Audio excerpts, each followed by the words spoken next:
What I'm saying is that the leadership of this city holds a certain degree of responsibility for what happened here, for the crimes that were committed, and they do so because, of course, they have established a sanctuary city policy that harbors illegal aliens. And when they do not report illegal alien activity, when someone is here as an illegal alien, breaks the law, violates the law again, and they are not reported to ICE and allowed to go back out on the street and commit other crimes, I'm saying that the city, the leadership in this city has some responsibility, and the victims. The mayor says it's not his responsibility to crack down on any listen, all we're asking the mayor to do is uphold the law, and it is his responsibility to uphold the law.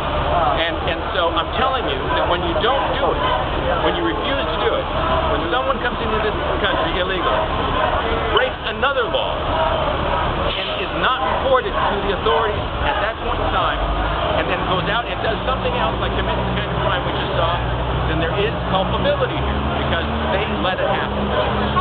I'm asking the victims I'm suggesting or encouraging that the families of these victims take legal action against the city, against the mayor and everybody else.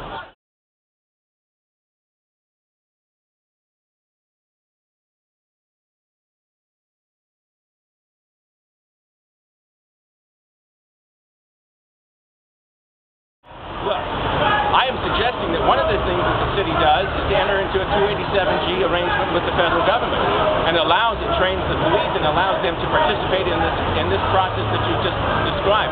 And as for a chilling effect on whether illegal aliens will report actions to law enforcement officers, what's the trade-off? What are you willing to trade off? The safety of the citizens of this city and state for this alleged chilling effect that it would have on people reporting crimes. I'm telling you, it is too much of a trade. I mean, it's not a good deal. We have got to do something about this.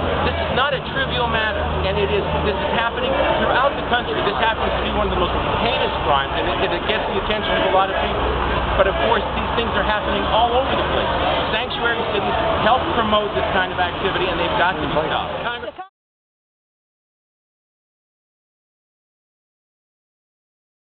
This issue is something, as I just said, that has to be discussed.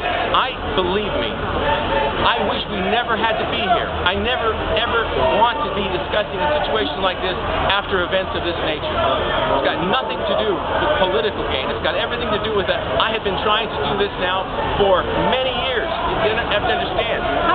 My political campaign is something that has happened subsequent to all my attempts to do something about sanctuary cities, which I started 8 years ago. I started offering amendments, appropriations bills in the Congress to stop money from going to sanctuary cities.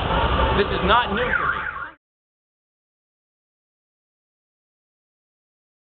Well, no, with the exception of the fact that we have suggested to all mayors in every city.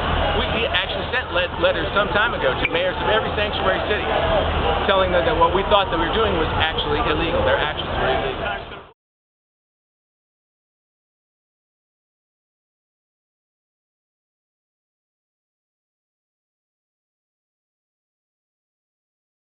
One of their an interesting thing is that it went against its own policy, apparently. At least that is the policy.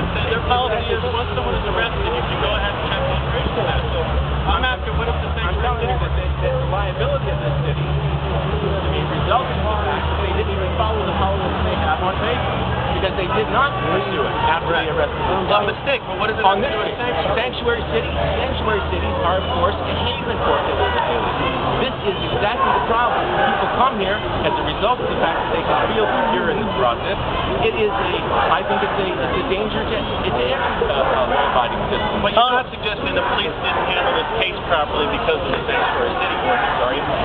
Well, we got Rosemary James to come over from Numbers USA. The police did, in fact, because of the sanctuary policy, you get the police into a habit of not asking suspects, people that they bring in to stop, not asking if Have you read the ordinance? It says specifically. Yes, it says they can. It doesn't say they must verify, but it also says when you have a sanctuary policy, if the standard rule is that you don't ask, then you don't ask.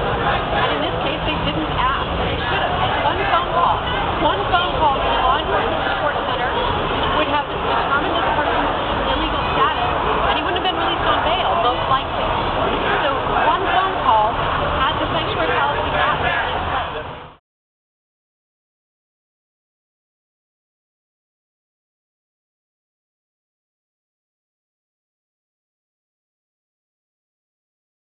Nobody's talking about rounding up. All we're saying is that if you have a policy in place, just like the 287G plan, that allows for your police to be trained and for them to work with ICE when they come in contact with someone who's here illegally.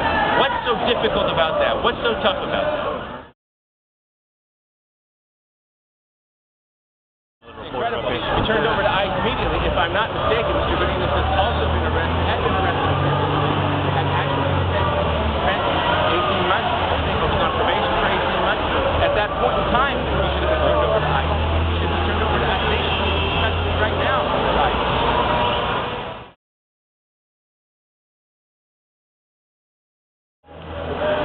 Yeah, they're juvenile.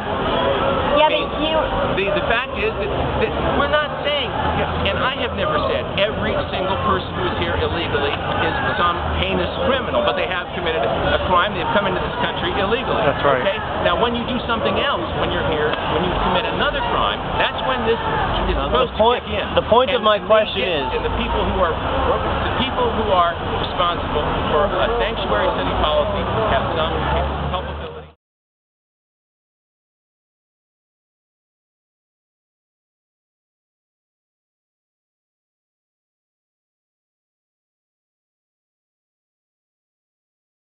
Let me ask you this. If they are in fact, as they are described in the newspaper, the principal characters in this thing, then if the government had done its job, both the city and the federal government had done its job, then it is quite possible they would not be here in this city. And if they were not here, of course, they could not have committed this crime. And that's the real crux of the matter. Okay, thank you very much.